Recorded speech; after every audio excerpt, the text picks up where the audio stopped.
तर आता आपलं तेल गरम झालेलं आहे।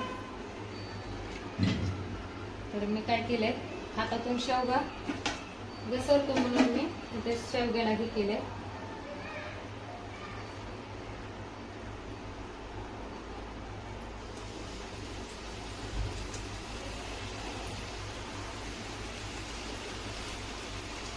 आपल्याला माझ्या लक्षात नाहीये गॅस कमी करायचा आहे, तर मी गॅस आता कमी केलेला आहे।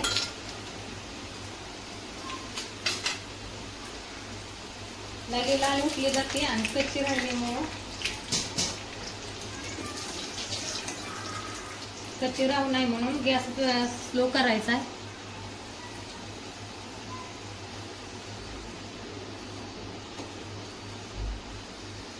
आणि छोटे छोटेच आपल्याला भाग काढून घ्यायचे ते शेवची।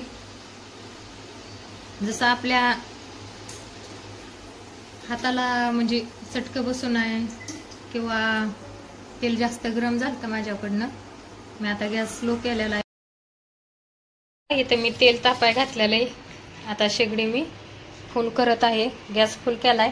तर इथं बेटर मळून झालेलं आहे आपलं। तर इथं मी काय केलंय, शेवगा घेतलेला आहे, बघू शकताय। तर मी शेवगा घेतलाय, तर त्या शेवग्याला ही ताटली टाकलेली आहे।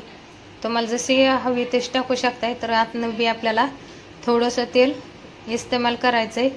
तर तेलाचं थोडंसं हात आपल्याला आतनं लावून घ्यायचं आहे, म्हणजे चिपकलं जाणार नाही। चला तर आता मी सुरुवात करत आहे। माझ्या हातात मोबाईल असल्यामुळे स्टँड नाहीये, आणि स्टँड आहे तर मोबाईल त्याला लागत नाही, म्हणून ते तेलात पडायची भीती वाटते, म्हणून मी हातात मोबाईल धरून व्हिडिओ काढत आहे, ब्लॉग काढत आहे। चला तर आता तेल गरम होईपर्यंत आपल्याला ह्याच्यात तेल लावून घेऊन आपल्याला गोळे टाकून घ्यायचे। तर ह्याच्यात हे 2 गोळे केलेले आहेत, आपल्याला ह्याच्यामध्ये टाकून घ्यायचे। चला तर मग आता मी टाकून घेत आहे गोळे।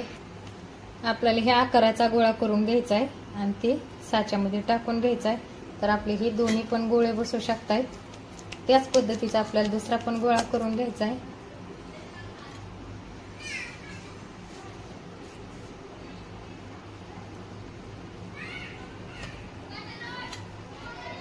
तर थोडंसं बेटर उरलेलं आहे, तर मी साईडला ठेवलेलं आहे।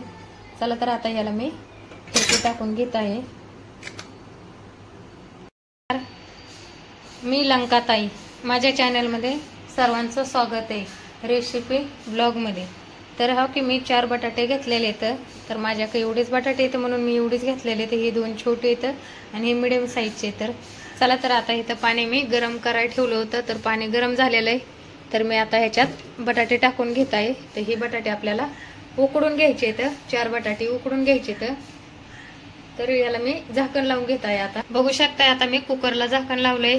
तर ती बटाट्याला आपल्याला 4 शिट्ट्या करून घ्यायच्या आहेत। तर हो की तर मी तोपर्यंत बटाटे उकडूपर्यंत मी इथं साहित्य घेतलेले, जिरे घेतले, ते मिरच्या घेतल्यात, आणि लसणाच्या 6 ते 5 पाकळ्या घेतल्यात। म्हणजे 5 ते 5.5 म्हणलं तर 6 ते 6.5 तरी पाकळ्या म्हणायचं।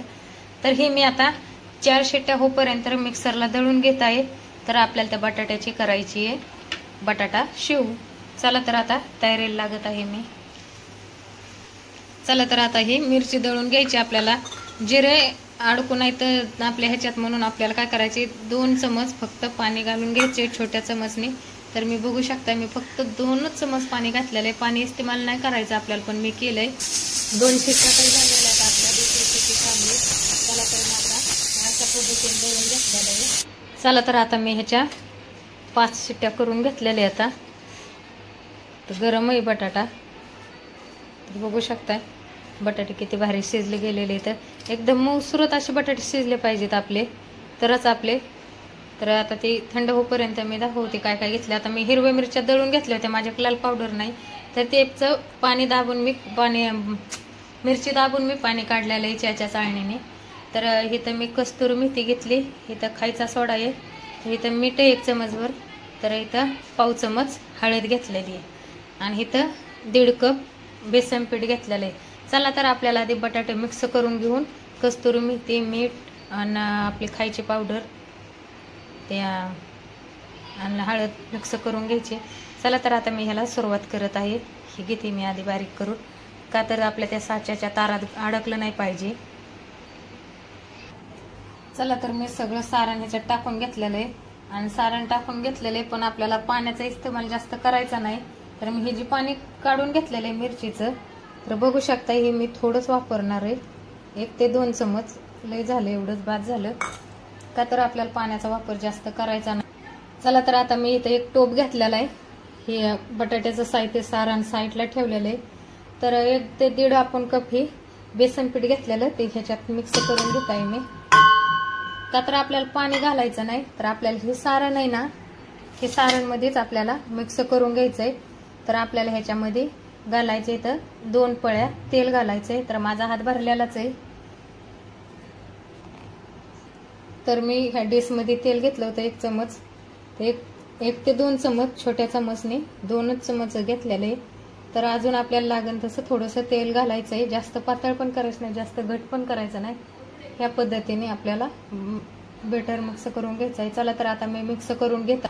बघू शकताय हाताला चिपकू नाही म्हणून मी ह्याच्यात तेल थोडंसं घातलेलं आहे. तर माझ्या हाताला चिपकलंय. आता हे सगळं चिपकलेलं तेलाच्या साहाय्याने काढून घ्यायचं आहे आपल्याला. चला आता मी सगळं मिक्स करून घेत आहे. जर आपण ह्या सारणला जर तेलाचा वापर केला तर आतमध्ये काही सुद्धा राहत नाही. तर अशी शेव निघली जाते, एकदम रिकामा शेवगा झालेला आहे. तर मी ह्या पद्धतीने सारण मिक्स केलेलं आहे. तुम्ही पण करू शकताय, नक्की ट्राय करून बघा. आणि लाईक, कमेंट, शेअर, सबस्क्राईब करून कमेंटमध्ये सांगा माझी रेसिपी कशी वाटली. म्हणजे तुम्ही जेवढे लाईक कमेंट करताल तेवढं तुमच्या कमेंटने मला प्रोत्साहन काय म्हणते ते आपलं, सॉरी, तुमच्या लाईक कमेंटने मला उभा राहीन नवीन रेसिपी बनवायला. नाव ठेवू नका माझ्या रेसिपीला. आवडलीत नक्की लाईक, कमेंट, शेअर, सबस्क्राईब करा. चला तर मी इथेच ब्लॉग खतम करत आहे, पण त्याआधी तुम्हाला दाखवते मी शेव कशी झालेली आहे. बघू शकताय, मी नवीनच आहे चॅनलवर, मला सर्वांनी सपोर्ट करा.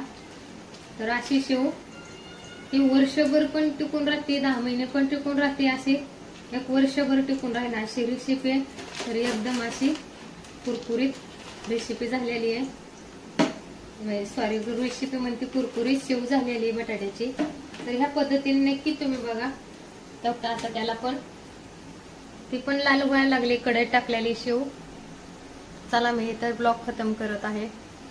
आणि हो, जाता जाता एक लाईक नक्की ठोका बरं का कमेंट मध्ये, आणि सांगा तुम्हाला माझी रेसिपी कशी वाटली, आणि सब करायला विसरू नका.